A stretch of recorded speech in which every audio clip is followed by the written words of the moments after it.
సారీరా సత్య, నువ్వు అమ్మ ఊరికి వెళ్ళేటప్పుడు నీతో ఒక విషయం చెప్పాలన్నాను కదా, కానీ ఏదేదో జరిగిపోయింది.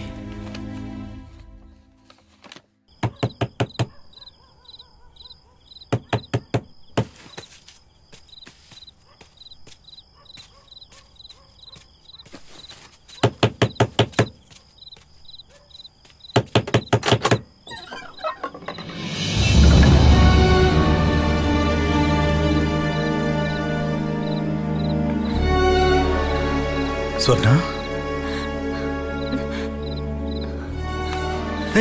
ముందు తలిపేయండి.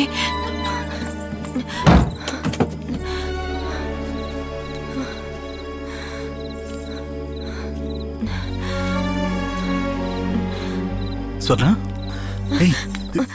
వెంటనే బయలుదేరండి. మనం ఎక్కడికైనా వెళ్ళిపోదాం. ఇక్కడ ఎక్కువసేపు ఉండకూడదు. ఎందుకు? మా ఇంట్లో నాకు పెళ్లి ఏర్పాట్లు చేస్తున్నారు. మా అత్త వాళ్ళ పెద్ద నాకు పెళ్లి చేయాలనుకుంటున్నారు. నాకేం చేయాలో తెలియట్లేదు, అందుకే వచ్చేసాను. పిచ్చి, ఈ టైంలో నేను నగలతో ఎవరైనా చూస్తుంటే నీకేమైనా పిచ్చా? ఎవరైనా చూస్తే చాలా ప్రమాదం. ముందు ఇక్కడి నుంచి వెళ్ళు. నేను వెళ్ళను. స్వర్ణ, నిన్ను నమ్మొచ్చాను, ఇక నాకన్నీ నువ్వే.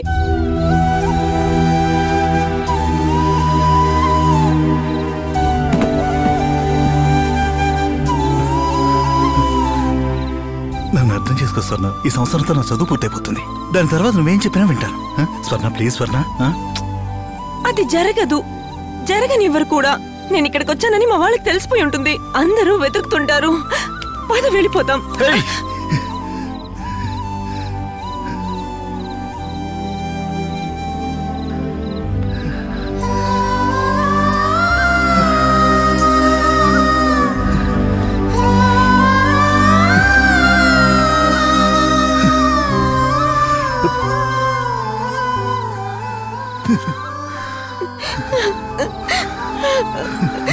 ఎందుకైనా నాతో ఇన్ని రోజులు ఇలా మాట్లాడారు?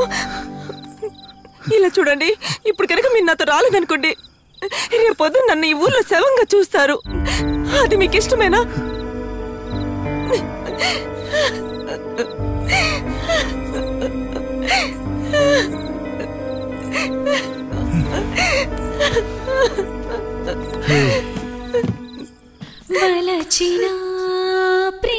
అది కాదు స్వర్ణ. వయసులో సరిగమా వినమని అంటున్నా, మనసుతో కలమని చెబుతున్నా, త్వరపడమంటున్నా, తొలివలపు తోడవమంటున్నా.